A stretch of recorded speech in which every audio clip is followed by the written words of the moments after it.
Cat 707 O'zbekistonda ilk bor. Haqiqatdan ham noyob mashina. Keling, uning o'ziga xosligi nimada ekanligini ko'rib chiqamiz. Ushbu mashinaning asosiy jihati Caterpillarning samosyvalining butun ish jarayonini hisobga olgan yondashuvidir. Yuklash, yuk bilan harakatlanish, yukni tushirish va texnik xizmat ko'rsatishgacha bo'lgan barcha bosqichlar bir butun tizim sifatida ko'riladi. Kuch uzatish tizimidan boshlaymiz. Bu yerda Cat C13 dvigateli, Cat avtomatik transmissiyasi va maxsus o'qlar yagona tizim sifatida ishlaydi. Vazifa yuklamalardagi yo'qotishlarni minimallashtirish va hatto to'liq yuklangan holatda ham maksimal quvvatni g'ildiraklarga uzatishdir. Ayniqsa, tormozlash tizimi juda qiziq. Uzoq davom etadigan tushishlarda yuklangan samosyval doimiy ravishda faqat asosiy tormozlarga tayanmasligi kerak. Cat 707 bir vaqtning o'zida bir nechta darajadagi tormozlar tizimidan foydalanadi. Gidravlik retarder eng qiziqarli xususiyat bo'lib, bu tizim dvigatel yordamida tormozlash samaradorligini sezilarli darajada oshiradi. Bu esa o'z navbatida oddiy tormozlardan foydalanishni kamaytiradi. Bu ayniqsa karyerdan tushib kelishlarda juda muhim.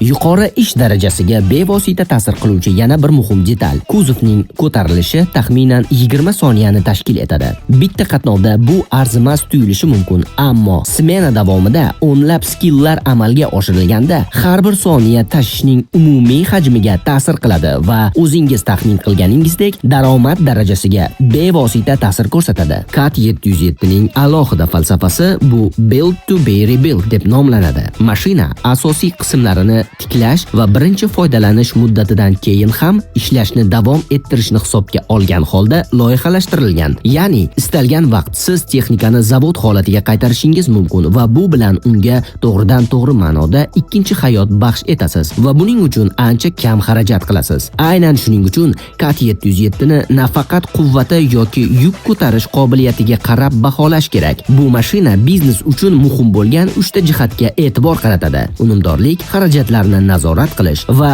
bekor turib qolishni kamaytirish. Obyektingizga shunday texnika kerakmi? Bizga direkt orqali yozing. Vazifalaringiz uchun eng yaxshi model va komplektatsiyalarni tanlab beramiz. Cat va Sam texnikalari haqida yanada ko'proq bilish uchun bizga obuna bo'ling.